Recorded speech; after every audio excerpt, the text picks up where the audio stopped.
Yes. Mr. Ford? Yes. Remarks to the public. Please note all persons wishing to address the board have a 5-minute limitation. Please state your name and address. Now, let's say that we have a lot of people here in consideration that there's a 30-minute time frame. So if you can say your piece a little faster, it gives other people a chance to talk. We did do a sign up. I have Doug Bleacher from 13916 Fox Hollow in Russell.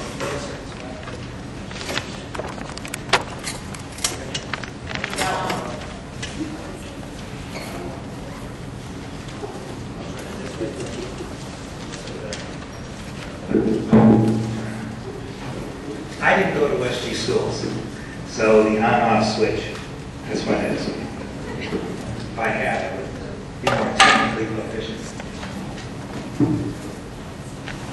I'd like to talk with you about how to simplify the open enrollment question. Financially, open enrollment is a no-brainer. The state gives us millions of dollars to more than pay for it. Also, just imagine the difficulty in asking for a new levy if we curtailed open enrollment and spurned all that state cash. Some would ask the WestGBrd kids living outside the district to move here. And that'd be fine. They can live on my street. I want them as neighbors. But even if all the kids moved here, we'd still have to educate them, but without that, millions of dollars in state support. Some ask, are we running a community or a regional district? Obviously, it's a community district.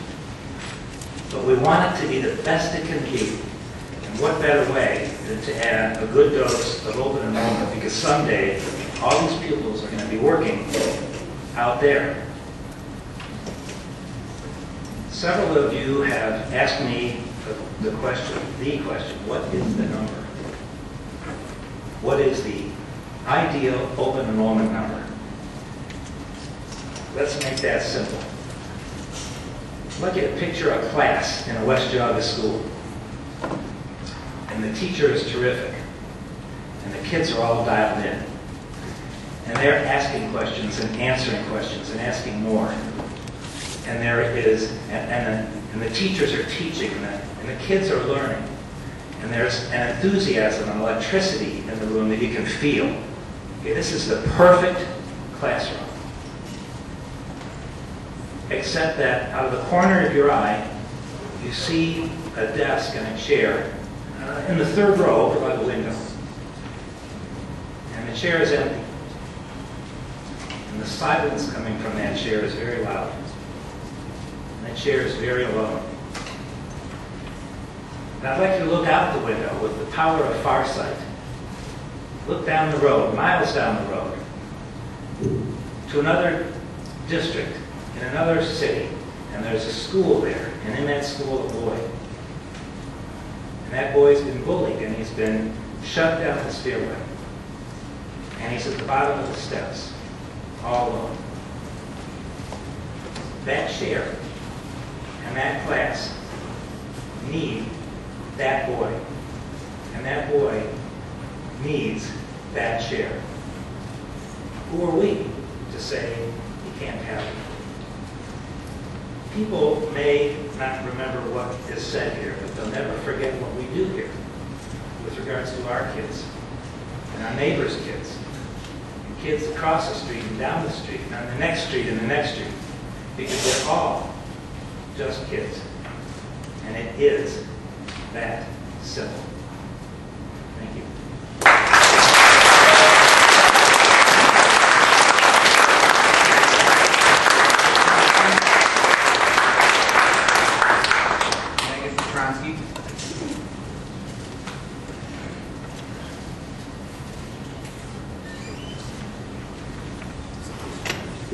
Hello, I'm Megan Petronsky, 12145 West Shiloh in Chesterland. Good evening. I want to welcome Karen Pendler. I think this is my first meeting where you're sitting as treasurer. I've heard great things, so thank you for joining us. I'm here to speak tonight about my concern over the school board's lack of communication and foresight regarding open enrollment. First, I will address my concerns of communication. If I recall correctly, the people from Burgess and Burgess were slated to give their report on open enrollment last spring. But as you know, at that meeting, which was very long, they were bumped. I'm surprised that they were never invited to reschedule, and that report was never reported to the public. The decision you make tonight as board members could end up costing the taxpayers big money. This is not some decision over whether or not to allow lacrosse to be a varsity sport. It is one that has dire consequences for homeowners, and I think that as public servants, it is your obligation to do everything you can to ensure that you are representing the true views of the community. I know that there are passionate people on both sides of this that may be turning your heads, but what about the other group, those uninformed or undecided about how they feel? I'll take my own street, for example. There are 9 houses on my street, and I'm probably the only one who really even knows a little bit about what's going on.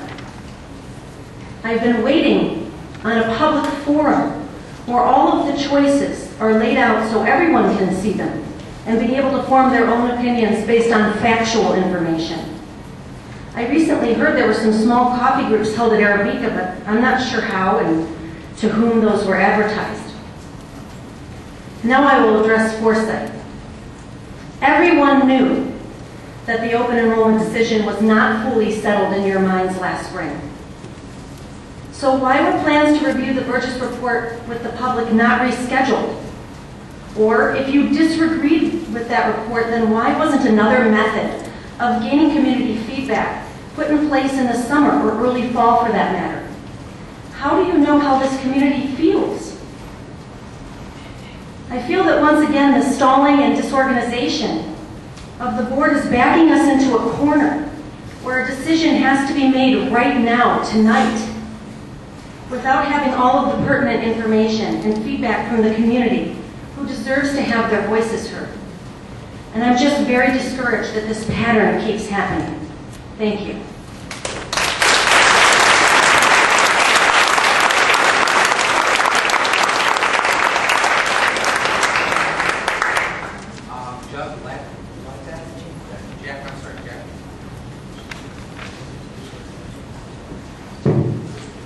Hi, I'm Jack Litat, and I'm on 16258 Claire Detroit Road, for Burton, Ohio. I'm an open enrollment student, and here are my thoughts on what's happening. This is not a private school here at WestG. This is a public school. It is a school that, by definition, pertains to the concerns of the people as a whole. Everyone has the right to an education at a public school. Being from outside of the district, I realize that it is a privilege to be a part of the West Geauga School District. And this privilege has by no means been squandered. I'm an open enrollment student, and I know that many of you know that already. But here I am, thanking the school district and the faculty at West Geauga for giving us, the open enrollment students, the opportunity to be a part of West Geauga schools for as long as we have. The school district has been the second home to several hundred students over the years, and has been one of the best experiences of my life attending here. I hope that the actions taken by the students today have opened up a new perspective on this issue. Open enrollment isn't simply an economic issue, or an educational issue, or an issue of oversized classes. For the students of West Geauga, the issue of open enrollment hasn't been any of the above. These open enrollment students, whom you can't tell apart from the district students, are tied to the district. We have been bound for years to the school district by the love of the educational environment, love for the friendships forged between the students and the faculty, and the love for the community around the school. Ending open enrollment for the years to come would unnecessarily destroy and devastate all the attachments between the in and out of district students. It would be an abominable shame to lose such a significant part of the best, most supporting student bodies in the area. Board members, I ask you, please vote yes on open enrollment. The decision made today will not affect me directly, for I'm a senior and I'm graduating in June, but it will drastically change the lives of hundreds of aspiring students forever. I want these students, my closest of friends, to have the same opportunity that I've had, the opportunity to flourish at West Geauga Schools. Thank you.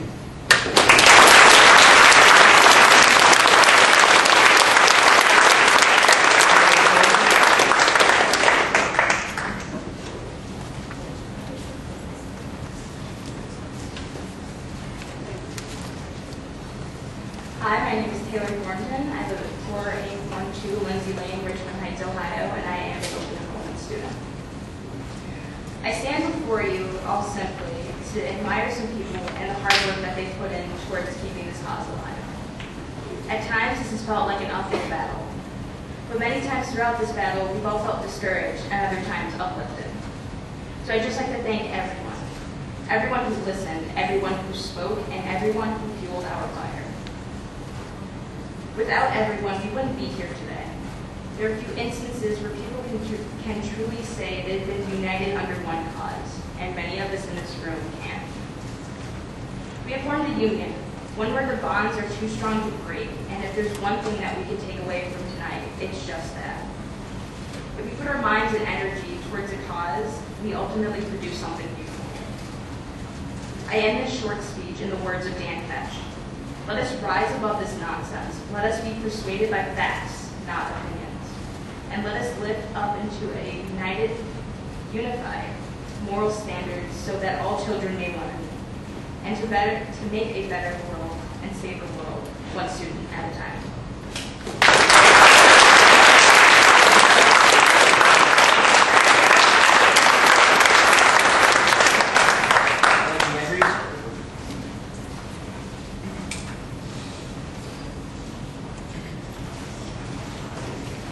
Blake Andres, Chesterland resident, 7611 Oak Hill Drive. Thank you to the board and for those in attendance for allowing me just a few moments to speak. Let me share just two short sets of numbers with you. 2015 and 2027, two graduating classes, one on the cusp of making a critical leap, and the other at approximately half the size, just getting started. Let me give you one other set of numbers. 13%. 0.12%, 0.0014%, and 1 times 10 to the negative 5th percent. You know, the area is defined by Chester, Russell, and a small part of Chagrin, otherwise known historically as the Geauga School District, comprises just 54 square miles. It's a pretty tiny box. These boundaries, as a percentage of the total square miles in our county, the state of Ohio, the United States, and the world, have values that quickly decline from 13% to 1/10,000th of 1%. I respectfully ask the board, which worldview do you wish our children and our young adults to have when they leave the walls of West Geauga schools? One defined by a tiny box too small to measure, or one defined by the way we live, work, and play today in the 21st century? The student citizens of 2015 have chosen to grow with the support of family, schools, churches, and others. They no longer define themselves as the 1/10,000th of 1%. Their academic work and social lives are very different than most of us experienced when we were in their seats some years ago. They are not defined by tiny boxes, and everyone here deserves to share the credit in raising tomorrow's fine citizens, volunteers, and leaders. And I'm privileged to follow just a couple of them here at this podium this evening.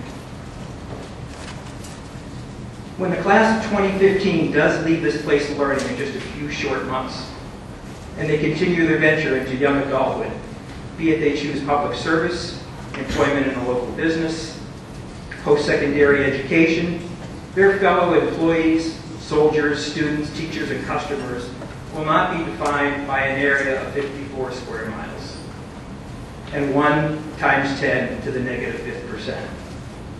You know, this class of 2015 has learned some important, and I would argue at times difficult decisions and lessons about leadership this year. And I do have some concerns about their parting views.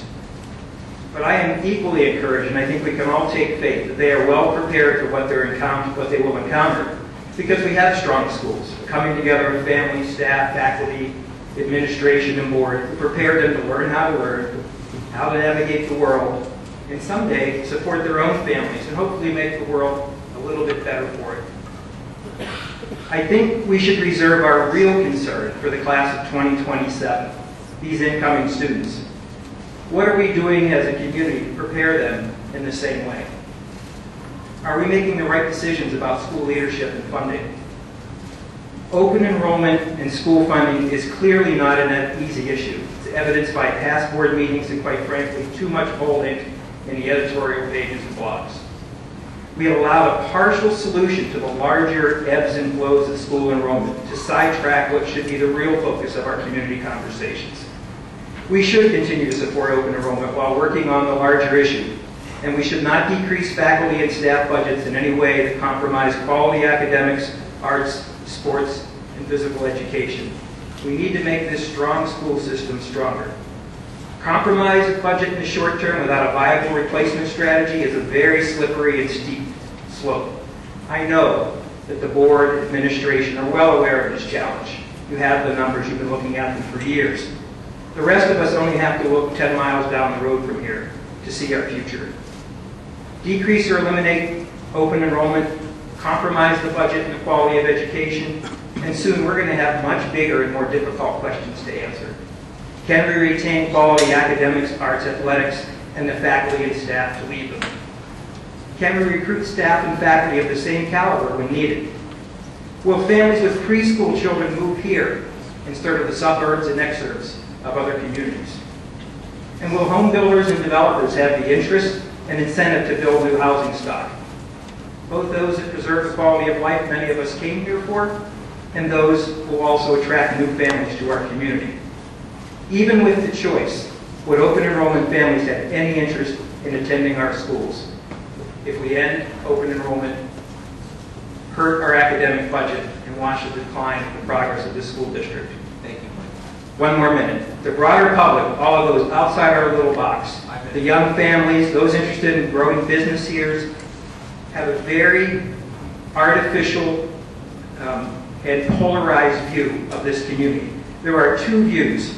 One that says nobody outside of this community is welcome. The other view is the view from the students that stood outside, 300 around the flagpole today. I hope we have the courage, especially this board, to put aside the emotions, personal agenda, and choose the latter, as demonstrated by our young adults today. Kids will live up to our expectations or down every time. Let us raise the bar even higher for the class of 2027. Thank you.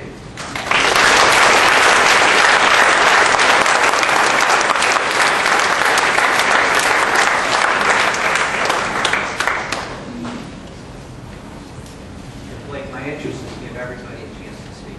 Maybe 5 minutes or not. Kathy Leavenworth.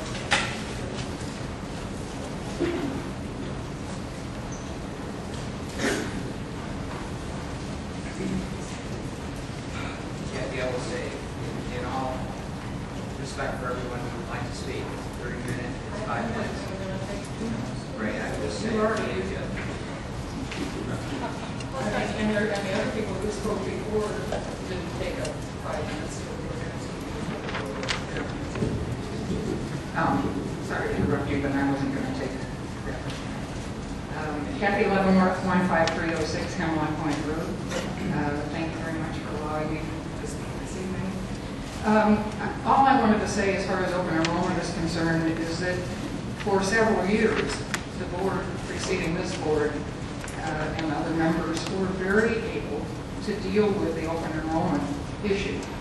They looked at it. I think they did it in a very mature and methodical method of looking at each of the classes, how many students were in each class, and they determined how many students they needed to fill those classes. That went on for several years, and it seemed to work very well. I don't know why we cannot continue to do that. The one other thing that I'd like to point out to you, because I have heard that this board is considering curtailing open enrollment in certain classes. I know that we can do that if we have a full class, but the Ohio Revised Code, and I have the document here that you may want to see if you haven't read it, but clearly says if the district accepts open enrollment students and must accept students from all grade levels, including special education preschool. Districts cannot limit open enrollment to only certain grade levels. However, certain grades may reach the district's capacity levels. Just for your information.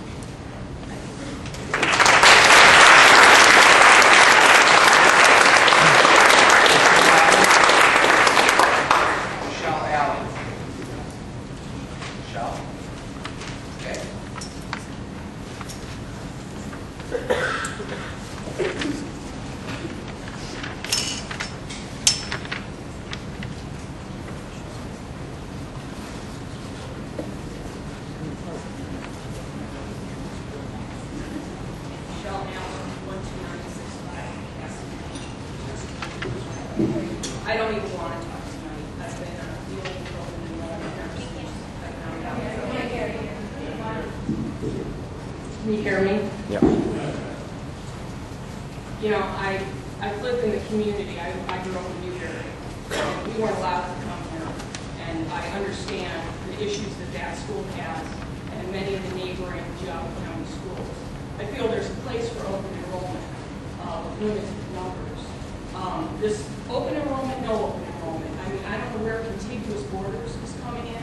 Every single person that's talking, I feel like a beaten person at the bottom of the stairway. You know, I have a business here. I support the schools. I support the teachers. There was a walkout today. You know, is this how we want to conduct our schools, where the students get up at 1 o'clock, walk out, chant around the flagpole, they have signs in their car. A lot of kids left just to follow the leader. They didn't want to be one of the ones left out. I don't like that culture, and I don't like what I see going on. We have good kids here. Really, I think all of you are good kids. But we're expanding this, and it's getting out of control, and we're not going to keep having good kids. I'm done.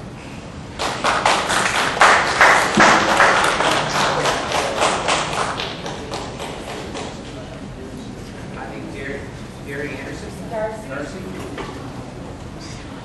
I'm sorry, Carol.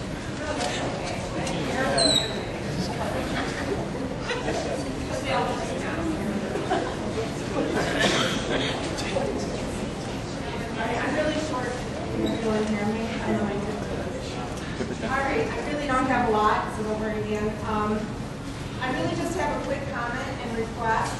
There have been rumors that board members have been talking about you not voting on this issue and abstaining. And you definitely have that right. However, this is such a hot issue and it's so important either way that I hope you all follow your hearts and do the job you promised to do.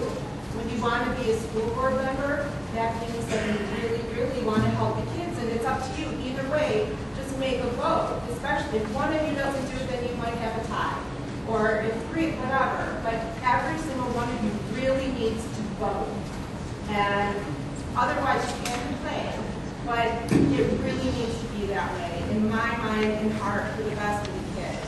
So please, do the job you promised to do with Brad, and make the decisions, easy and hard, to give our kids the education, the best education possible.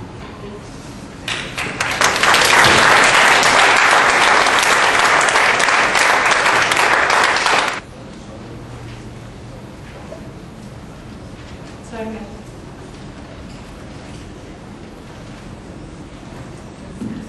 Great donation. Thank you. That also includes WestGBrd Educational Foundation. Correct. Okay. Okay, roll call. Mr. Douglas? Yes. Mr. Pavelski? Yes. Dr. Phelps? Yes. Mr. Thorson? Yes. Mr. Thornton? Yes. Okay, the open enrollment piece. Superintendent's recommendation for open enrollment is instructed.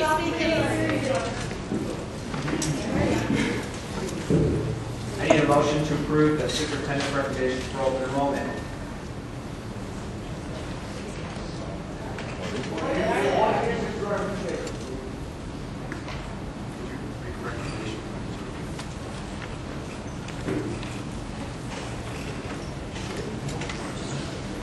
Okay, I'll make that motion. Do I have a second? What is the motion? State public, please. I have a second by Mrs. Tory. Okay. Mr. Superintendent. Superintendent. The motion on the table is in accordance with the inter-district open enrollment guidelines, board policy 5113. Superintendent is recommending the following grade level capacities for the 2015-2016 school year. And they are listed in front of you. Basically, what that does is, like I said, I haven't been here. I've listened, and I wasn't here last year when these were all set. There is, I do know that we promised the community that we would give them enough time to make a decision and time for you to. We've had a retreat, and this is the board. These are the recommendations that are already in front of you. There's a planning issue. Typically, historically, if we looked at the numbers, we have reduced teachers in force over the years by a few numbers. We did not do that last year. We had 100 less kids approximately in kindergarten and we were graduating. We had some booming numbers. And we talked to the administration. We talked about looking at different grade level buildings long term. There's a lot of things to take into consideration. Teachers need to be notified by February if they're going to be ripped or not. Just like I said, historically there's been 2 or 3. This gives people time to plan. Teachers decide they need to choose to retire, not retire, attrition, and also gives the board and the district time to plan for it. So those are the numbers in front of you. Basically, the capacity limits are set at what currently exists in grades 5 through 12 would be the limits for next year's grades 6 through 12. If you go down to the elementary, the capacity limits are limited and basically limited to the resident students of WestGBrd. That's the motion. Okay, first of all, as president, I want to thank the board. We had a board retreat last Monday and last Tuesday where we spent a considerable amount of time just discussing those issues that we don't necessarily get an opportunity to do so. Open enrollment was probably the main topic in those discussions, as well as the superintendent search. And so, as we go forward, I want to appreciate, or I want to say that I appreciate everyone's efforts in getting to this. This hasn't been done in a vacuum. This hasn't been done haphazardly. We spent a lot of time talking about this, discussing this, working on compromises to this. And again, I want to thank the board's work to do that. So from this standpoint, what we basically have is still an open enrollment policy that we have for both contiguous and throughout the state, but we are limiting our elementary school numbers. We're keeping those kids that are in our district today from 5th grade on would be able to graduate from WestGBrd. Those children that are in our district from 1st to 4th grade, we are staying to residential students. Based on capacity. Based on capacity. You'll recall there's been a lot of meetings. We can't grandfather in those children that we've invited into our district through open enrollment. It's against the law. One of the methods that legal counsel and the superintendent have recommended are based on grade level capacities. In the best effort to work within the constraints of the law, which say that we can't grandfather in, yet hoping that we can allow those children that have come through open enrollment to graduate. Also respecting that individuals within this board have been contacted by community members that have looked at open enrollment and the open enrollment policy and discussed the challenges they have as community members, looking at their district taxpayers and what they look to go forward. So we tried to take both of those into consideration and have a policy that was built on both compromise and one of which we allow the students that we've invited into our district to have the opportunity to graduate within our district. So in doing that, we hope we married that policy. And I'm sure Mr. Kutowski, you probably have some comments for that? Or? Oh, thanks a lot. I appreciate that. The first thing is we should look at Kathy Leavenworth's comments about the state's open enrollment policy. So, turning down to that, I printed this out tonight. I had looked at it before today. There were two things I found. The first was that the legislation that enables open enrollment gives the State Board of Education to create the rules by which it will be regulated. So when they tell us these are the rules, they're legally enforceable, and we have to challenge the State Board of Education, or State actually Department of Education. Anyway, what they say is the Board of Education may not make the following limitations, and at the bottom of those it says, if a district accepts open enrollment students, it must accept students from all grade levels, including special education. Preschool districts cannot limit open enrollment to only certain grade levels. However, certain grades may reach the district's capacity limits.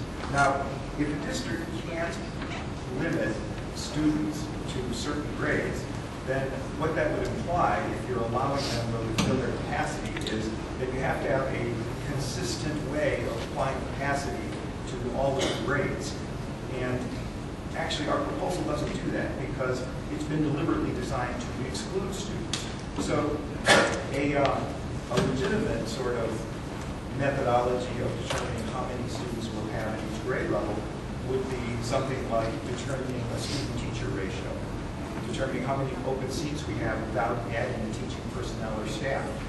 And what we've done here seems to be, and I think we should go over this with legal counsel before we make a vote. We did, Ed. We did go to legal counsel. Who did you see? John Piperski, I believe. Was John Piperski aware of this? Yes, sir. He was. Here's where it was. You'll recall that one of the criticisms of the board was that we used legal counsel just a little too cavalier. We posed, as you recall, we had a retreat. We had Monday and Tuesday. We instructed the superintendent to get those answers. He went to legal counsel, and this is what came back with legal counsel based on the wishes of what we may or may not do. So if we were to leave open enrollment and phase it out, leaving all the children in our district been invited to phase out, what would that look like? And then in the art of compromise with some other board members, how that might look. So yes, legal counsel has been, has looked this over, and we are within those parameters. Now, I have to say, the problem becomes, because you can't grandfather children in, we can do our best. And what I mean by that is we're setting these caps to accommodate each of those. We could have more residential students, which would create a situation for open enrollment students. It's the best that we can do within those constraints. To again, as I see this, there are two decisions. One decision is what are we as WestGBrd going to do with open enrollment? What's our policy? The second decision is what are we going to do with those children we've invited into our district for open enrollment? Is it a monetary thing, or do these people have a voice? And it's my position to have a voice. They're people, they're not numbers. They're not a dollar figure. To that end, how do we... And then one thing we're not discussing with the board is the financial cost of this to WestGBrd schools. The result that we discussed at the board meeting in our retreat was that we lose 10 to 12 personnel in our schools. We actually have a 5-year forecast, which we can go and be very, I think we should. very, I guess, transparent. But yeah, you're aware of the numbers. I don't remember 12 being, well, We can ask scaling down, she's the one who would know. scaling down these numbers in such a way is not easy that we really discussed at our meeting. At our meeting, we discussed phasing out of open enrollment as opposed to the elementary schools being eliminated. So, We discussed what that would cost, and there is a cost of taking out open enrollment, which this is a retirement year, as you would call it. This is a great year in the school district, well, all school districts for teachers for retirement. And we will have attrition within our school district to start with. And as we look to what the size of our district will be in the future, with or without open enrollment, we have to take that into consideration. The superintendent talked that we lost 40 to 100 kids. I mean, the projection is that each year we'll lose, regardless of whether we have open enrollment or not, a certain number of residential kids. And so as that continues, the decision in front of the board is, are we filling all those spots with open enrollment children, or are we looking at our district and saying our district will be this size? And so that's a decision for us. Well, here's what we looked at the retreat. We looked at the fact that if we limited open enrollment, in other words, phased it out, did not go cold turkey eliminated, but phased it out, so that we wouldn't accept new students, but we'd allow current students to graduate, we would have to lay off at least 10 personnel. We use teachers as our figure because we use teachers at the lowest rate of all the benefits, being $60-some thousand a year, and we would lose 10 to 12. We looked at continuing open enrollment at a rate of 200 students, which is a lower rate than we have now, and we would end up with roughly the same deficit after 5 years. So we could have a school system that's fully staffed, because remember, open enrollment doesn't add personnel. We only fill in open spaces in open enrollment. We don't hire teachers to teach open enrollment kids. So what we're saying is West Geauga kids will get the benefit of 10 to 12 fewer teachers, and we still have to deal with the same deficit. Now, we could bring that deficit down to $2 million instead of $3.2 or $3.3 million. If we wanted to accept the same number of open enrollment kids that we have now, 237, that would not. No, I'm saying paying. We were attempting. We have 206 open enrollment right now. Right. So if you're looking at the next year, Right. okay, trying to match, just trying to make sure Right. that the numbers are correct. Now, if you're trying to just mirror the image, it's 206. Right. I want to know where you're getting the 12 teachers. Because you're already. I'm getting from the handout that Karen gave us. Why don't you No, talk to Karen? but off of this plan is not 12, is not 12 bodies. No, at the end of 5 years. At the end of 5 years. At we the have end of 12 5 teachers. I years. talked to Karen today, and she said we probably have to lay them on stages 3 or 4, then 3 or 4, then 3 or 4. That's over the period that we talked about. Right. Okay, so that's over the period. So we would, in essence. Can you speak up or adjust your mics a little bit? Karen, I call the roll. Robert's rules, I call the roll. Well, you can't. And you can't call the roll. You're calling a vote on the issue? Yes, sir. You need a second to call a vote. Can I? Okay. And I would like to say, We can't hear you at all. Tom, we call the vote. Call the vote. Treasurer? There's a power call. All right, Mr. Douglas. Yes.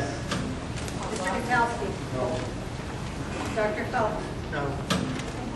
Mr. Thorson. Yes. Mrs. DeTore. Yes. The motion passed. Treasury reports, September financial reports.